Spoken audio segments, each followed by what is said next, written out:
Visakha steel plant ప్రైవేటీకరణకు వ్యతిరేకంగా రాష్ట్ర వ్యాప్తంగా మూడో రోజు కూడా నిరసన కార్యక్రమాలు జరుగుతున్నాయి. ప్రస్తుతం మనం జీవీఎంసీ గాంధీ విగ్రహం దగ్గర ఉన్నాము. మూడో రోజు నిరసన కార్యక్రమాల్లో మహిళా సంఘాల నేతలు పెద్ద ఎత్తున పాల్గొన్నారు. విశాఖ స్టీల్ ప్లాంట్ ప్రైవేటీకరణకు వ్యతిరేకంగా నినాదాలు చేస్తున్నారు.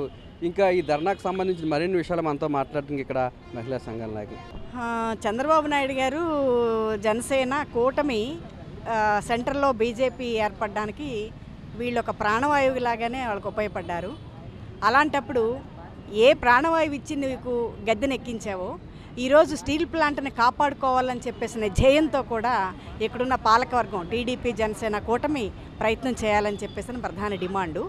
ఈరోజు పాలకులు మారినా ప్రభుత్వ విధానాలు మాత్రం మారలేదు అనడానికి స్పష్టంగానే రీసెంట్గా 4200 మంది కాంటాక్ట్ ల్యాబ్ ఉంటే బయట పంపించేశారు, గేట్ పాస్ ఆపేశారు. దీనికి నారా లోకేష్ గారు ఊళ్ళోనే ఉన్నారు. కార్పొరేటర్లతోటి ఉపాధి మీద మేము మీటింగ్ పెడుతున్నామని చెప్పారు. ఆయన ఉండంగానే ఈరోజు 4200 మంది బయటకు వచ్చారు. ఇది అంటే ద్వంద్వార్థాలు, రెండు నాలుకల ధోరణి ఈరోజు ప్రభుత్వం కొనసాగిస్తుంది. ఈ రెండు నాలుకల పద్ధతిని మాత్రం మానుకోకపోతే ఇక్కడ విశాఖ ప్రజలు కానీ, మేధావులు కానీ, విద్యార్థులు కానీ, వికలాంగులు కానీ చూస్తూ ఊరుకోరు. ఏ పోరాటం చేసి, ఏ ప్రాణత్యాగం చేసి నిర్వాసులు భూములు ఇచ్చి స్టీల్ ప్లాంట్ని రప్పించుకున్నారో ఆ రకంగానే అంత తీవ్రమైన స్థాయిలో పోరాటాలు చేసి స్టీల్ ప్లాంట్ని కాపాడుకుంటారు. సెయిల్లో విలీనం చేసే వరకు కూడా పోరాటం చేస్తారు. సొంత గనులు కేటాయించే దిశగా ప్రయత్నం చేయాలి. ఈరోజు స్టీల్ ప్లాంట్ని అంచెంచెలుగా నరికేయడం కోసం కేంద్ర ప్రభుత్వం చూస్తుంది.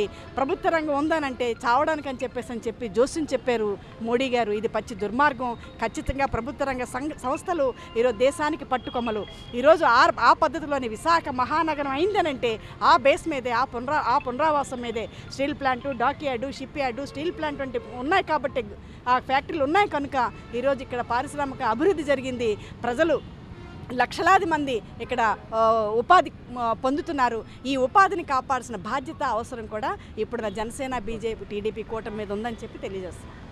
ఎన్నికలకు ముందు ఏదైతే ఒక హామీని ఇచ్చారో చంద్రబాబు నాయుడు కానీ, పవన్ కళ్యాణ్ కానీ ఇచ్చిన మాట ప్రకారం విశాఖ స్టీల్ ప్లాంట్ను కాపాడుకోవాల్సిన అవసరం ఎంతైనా ఉంది. విశాఖ స్టీల్ ప్లాంట్ను కాపాడుకోవడం కోసం కార్మికులతో కలిపి మహిళా సంఘాల నేతలు ఎలాంటి ఉద్యమం చేయడానికైనా తాము సిద్ధంగా ఉన్నామని చెప్తున్నారు.